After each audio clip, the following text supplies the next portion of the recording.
Hi you guys, welcome back to my channel. My name is Kathy. I am a second year 4th grade teacher if you guys are new here. Today's video is going to be all about my top 10 classroom management strategies that I use that's worked for me and my classroom. Now, like I said, I'm just a second year teacher, so I don't have a ton of experience, but I feel like I have enough where I can go ahead and share what I've learned so far, and I still have so many things to learn throughout my teaching career. Even when I am in my 5th year or 10th year, I will still be learning. So I just wanted to make a video now that kind of shows how I manage my classroom, a little bit of what I've learned so far, and maybe this is helpful for anyone that is wanting to become a teacher, maybe who is struggling with classroom management. A lot of my classroom strategies are conscious discipline. If you don't know what that is, guys, I'm gonna go ahead and put a link down below to their website so you can just read all about it. But a lot of it is allowing students to be independent and just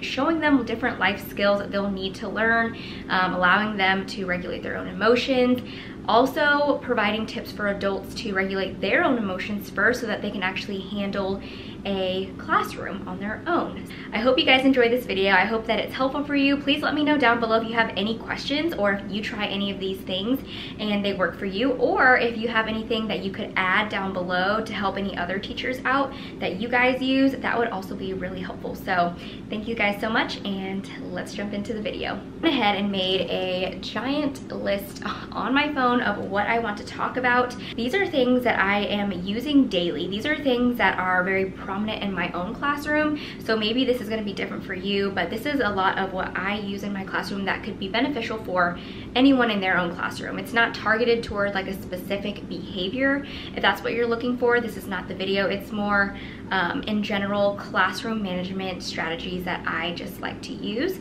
And nothing is in order of importance or anything. I think all of these things are equally important. The first one is giving students specific positive praise, or something called noticing. You are noticing the good and helpful behaviors in your classroom. So, for example, if I see that a student is quickly getting their math notebook, they're quickly going back to their seats and they're quietly doing it, and that was the expectations, those were the rules that we accomplished and worked on together at the beginning of the year, I will say, as my students are walking back and forth, doing their transitions, I might say, Kathy did such a nice job walking back to her seat quietly. She got her math notebook, her marker, and she's sitting down. Thank you so much, Kathy. And then I might say that to another student who's doing it, and you can see, whenever I'm starting to notice my students and I'm specifically, calling out their name, I'm specifically telling them what they're doing that is helpful and complimenting them on it, you will see other students trying to do that as well. It also just provides an example to the other students. Oh, that's what I'm supposed to be doing. Oh, that is helpful to my teacher, and that's what she's noticing. And so as you were saying those things, other students are recognizing that that is what the teacher is wanting.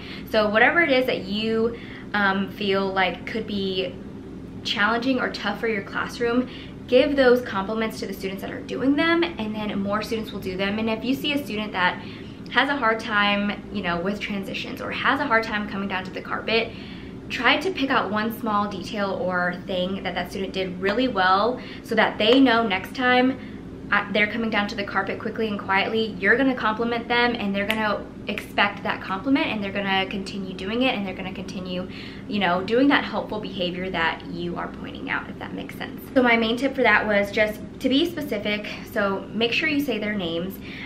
What did they do?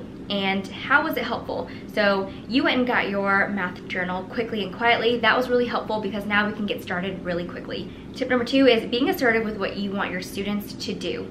So when I say this, I mean having that assertive tone, voice in your classroom is going to get you a long way. In my student teaching, I remember my host teacher telling me that I was one of the most assertive student teachers she's ever had, and I don't know if it's because I was kind of like watching how my host teacher did it, or I was just brave enough to have that voice, because I think in student teaching it's so scary to be assertive and like jump into things whenever you know an adult was watching you, but I knew that I needed the practice. I knew that it was working for her and her classroom, so I decided to do the same thing. I took on my assertive voice and I was brave, even though it was a little bit scary to use that assertive tone, but I saw that it was working because students realize there's a tone when you're being calm and you're doing a whole group lesson, and there's a different kind of tone when your teacher is giving you a direction and is asking you to do something. Here's how I would usually talk to my students, but then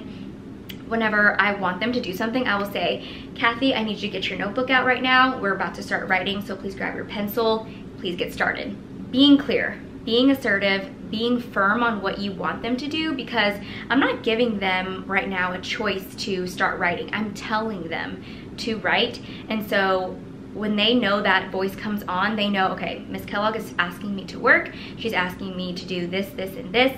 I need to get started. Being assertive, being clear on directions is going to help out, because imagine a teacher that is constantly yelling. The student just begins to tune them out because, one, nobody wants to be yelled at all day long, and two, having variety in your tone and your voice allows students to understand when you need things done and when it's more of a casual conversation. So I would say just make sure you have an assertive voice when you're wanting something done.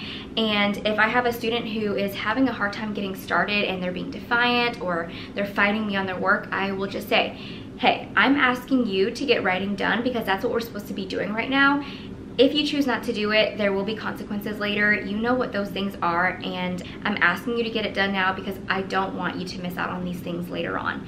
So that's the kind of voice I would take on, and my students know I'm not in trouble.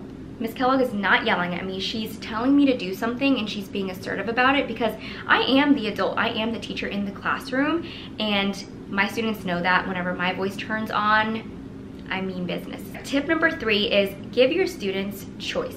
What I mean by this is if a student is having a hard time maybe getting started on their work, maybe they're really distracted, they weren't listening when you were giving directions, so then they end up just talking, chatting it up, they're drawing, they're looking around, they see everyone's working, but they don't know what they're doing, they haven't started yet, and you already reminded them to get started.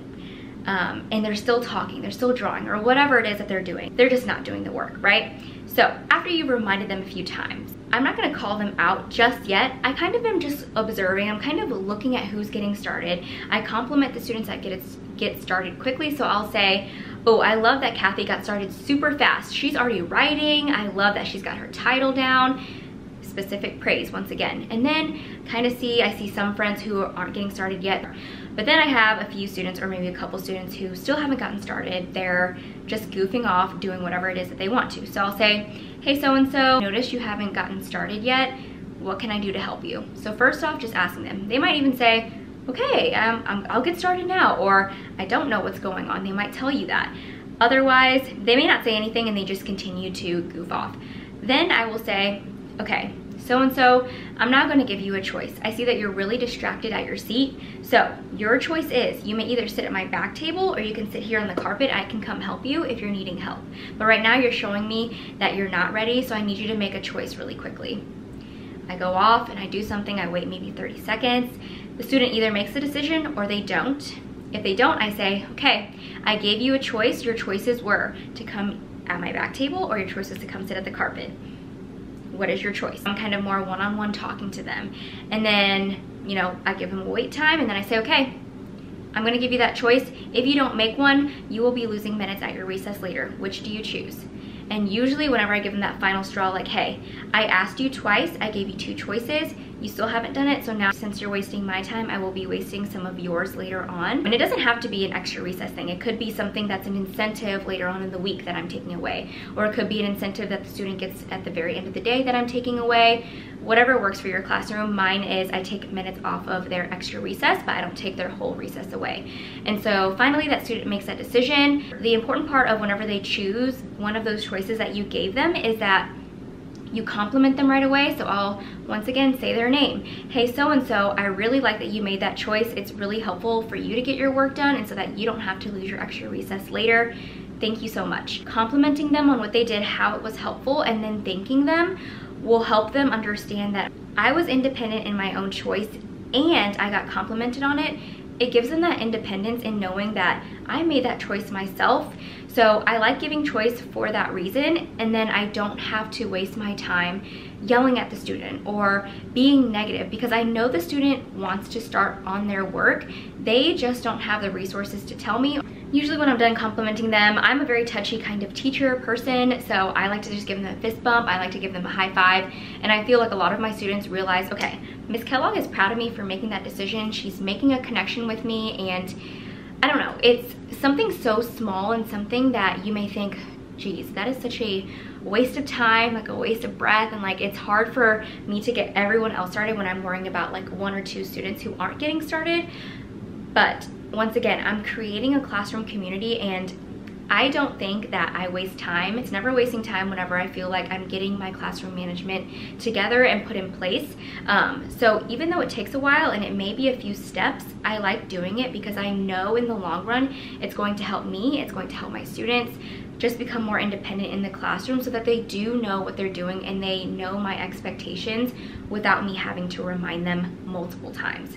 Tip number 4 is a cliche one that everyone says, but it's so important and it's so true. It's creating relationships with your students. I see a lot of ways that you can create relationships, and I've learned that through my very first year of teaching. You can even share a little bit about what you're doing or your plans, because students want to know about your life. They want to know that you are a human outside of teaching. And if they're sharing their life with you, you can share your life with them. Obviously, you don't need to tell them everything, but I feel like small things here and there just help with that. You know, you're the adult that they see every day, and so creating that relationship, that bond, is going to be so important. And just remember the things that they tell you. So if they're telling you they have a game this weekend, ask them how it went. Maybe even show up to the game. And it's not like you have to commit your whole hour to their game. You know, make sure they come see you at the game. You know, give them a wave, stay for 5-10 minutes, and then they know that you made it to the game, and then you can just leave. It's not a huge time commitment, but it goes a really long way. Tip number 5 is assigning class jobs or roles in the classroom. Now, I see lots of different ways that people do class jobs. I have a list of about 15 class jobs that are easy and doable in the classroom, but also give my students independence and leadership. So for example, I have 2 guinea pig caretakers. I asked them to fill out applications. I went and picked students that I thought during the first week, they showed me that they were responsible, they showed me that they liked the guinea pig, and I chose those 2 friends to help me out. I get a lot of questions about my guinea pigs in the classroom, but my students are about 90% in charge of my guinea pigs. The only thing I do with my guinea pigs is clean out the bedding once a week, so I do that every Wednesday. I don't expect my kids to do it because it just gets messy and it's a lot of work. They're doing the day-to-day tasks that need to get done for guinea pigs. With my class guinea pigs, I set aside a chunk of time when we talked about class jobs. I went over lots of different expectations and rules that I had for the guinea pigs. So they're not allowed to go visit during class time. If it's independent work, you're not allowed to just get up out of your seat and just go see the guinea pigs. You can see them in passing, like when you're lining up, or if it's like during breakfast time and you want to go say hi, but they're not allowed to put their fingers, they're not allowed to touch the guinea pigs without my permission. Going back to classroom jobs and everything, it's important to have classroom roles. Students want to feel important. They want to learn these life skills later on in the future where they are utilized in the classroom. They are helpful. It creates another type of classroom community. It creates relationship in the classroom when they know that they have something in the classroom that contributes to the community. So imagine if you were working at a job and your job was literally to do nothing all day, you wouldn't feel very important compared to the people that have assigned jobs. So imagine you feel useless in a classroom because you don't feel like you can contribute in any way. It will be hard to create a great environment. So I have simple things like passing out paper or turning my lights on. For the students that ask for attention in different ways, like they're loud or they're yelling, or you know, they don't raise their hand often, I try to give those students my jobs that are like a teacher's assistant or someone who helps me with my Friday folders, because they want attention in ways where people see them, that they're doing something important. And so giving them those jobs and being intentional about giving them those jobs will really help them to feel important in the classroom, and their needs of wanting attention are met in some way because they get to help you, they get to help the students in the classroom by doing those things. Tip number 6 is be patient with yourself first. You can't take care of kids if you aren't taking care of yourself first. So do the things that you love, be patient with yourself and remember that we are just human. We are not just teachers, and so we need to do things that are helpful to us and our mental health first. So that gets me to the point of, if a situation happens in your classroom where the student is being disrespectful to you, you feel upset, and it happens a lot where I am upset about a student maybe saying something hurtful to me, maybe they're saying something hurtful to a student. If I am really upset about something and that student is coming over to apologize, I might say, hey, so-and-so, I know that you're apologizing and I really appreciate your apology, but right now, I'm not ready to talk yet because I'm still upset about what happened earlier and I need a little bit of time. That is what I might say to my 4th grader because, 1, I want them to understand that I am still human, I still have feelings, and sometimes I'm not ready right away to have a conversation because I need time to process and I might still be upset, and I cannot de-escalate a situation or I can't help out a student and be my best self yet if I'm still upset. And that's a lot about conscious discipline as well. You as the adult, you have to be patient with yourself and you have to give yourself grace. You may not be ready and you just need to be truthful with your student because you want them to learn that language later on and you want them to learn that skill of, I may not be ready to accept an apology. One thing I want to mention that's important as well is whenever I am talking to them, I really make sure that I have eye contact. So if they're looking down, I might bend down to their level because, 1, it's less intimidating when I'm talking to them instead of me hovering over them. I always say, hey, look at me. I'm looking at you. I want that same respect. I really do want that one-on-one, that eye contact. Tip number 7 is have routine and be consistent. If you guys didn't know, kids love routine. They thrive off of it. If you're a teacher, you know if anything goes off plan, sometimes the students go crazy. They're like, wait, what's going on? Wait, I didn't know that was happening. Wait, aren't we supposed to be? They ask a million questions because they know every day is, stays on track. It's usually the same. Stay consistent, have a schedule posted in your classroom because during morning meeting, my favorite thing to do is literally go through our schedule. We talk about what might be changing during the day. I talk about what we're doing in each subject area. 1, it gives them an idea of what we're doing, and then it lets them know if there is any change. I say, oh, by the way, at the very end of the day, instead of us doing science today, we're gonna be going outside to feed the chickens or whatever it is. We have chickens at our school, by the way. So something like that, and I always ask them, do you have any questions? Do you have any comments about our day? Tip number 8 is one of my favorites. It is having positive intent. Now, I know as teachers and as just humans, it's easy to assume that everything a student does or that someone does is negative or done in a way that is harmful to you because as teachers, we take things very personally and we may feel attacked whenever a student is not doing their work. We may feel attacked whenever a student is being defiant or being mean in front of our faces. I have to step back and just think about, okay, what is the student really asking for? What are they really telling me whenever they're yelling at me? What are they really telling me whenever they're not getting started on their work? I have to really think about, these are just kids. They don't have all the resources and tools like I do to communicate that this is hard, or maybe I'm just really excited to get started and that's why I'm not raising my hand, or I really need attention, so I'm gonna shout out in class because I want all of my peers to see me because I need attention. Having positive intent just means don't assume the worst, just teach them a skill or a tool to use instead. So let's say I have a student that blurts out all the time. I might say to that student, really love that you want to participate and that you're really wanting something to say, but I really need you to raise your hand or else I will just ignore it because in this class we raise our hand to get Miss Kellogg's attention instead of me saying, why did you just yell out in class? That is not helpful. I'm yelling at them in front of everyone and it may be that that student really just wants to participate. They are just really excited to share. I continue to ignore the blurting out and I compliment them on when they raise their hand and they're being patient. They realize, oh, okay, this is me getting a positive compliment out of Miss Kellogg and she's also giving me the attention that I want. So it may not work the first few times and you may have to keep doing it, but gradually I think it just starts to help whenever you are trying to think about what they really are asking for, and maybe it's something that you snap on them really quickly about, but then later you bring them back and say, hey, I'm really sorry that I called you out earlier. How can I help you next time so that you're not shouting out in the classroom? So I kind of just have that conversation and usually they know, I know, I should have raised my hand. I say, yeah, let's try it next time. I know you can do it. If I notice that it's a student taking a really long time to get started on something, they're fidgeting with their pencils, they're playing with other materials. If I really think about it, I may be thinking, if I know this student, I know that this work is probably actually really hard for the student. They may just zone me out during the lesson.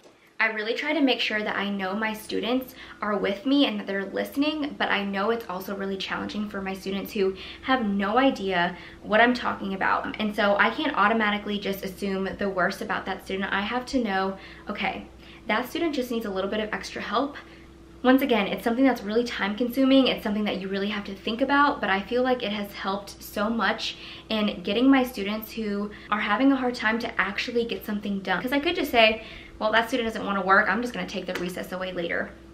I have to think about, okay, what does that student need? I have to meet them there, even though it's going to take a little bit of my time away. I have to do it because I want my students to know that I care about them. I want them to know that in this class we get work done, and I want them to know that no matter what, I am there for them, and even though it's hard, we're gonna get through it together. Tip number 9 is be clear with your directions and be simple. I've noticed that through my first year, I was giving way too many directions. I was babbling on about how to do this, how to do that, and then my students would go back to their seats and be confused. Give only a few steps at a time, make them clear and simple, and then have your students do those things.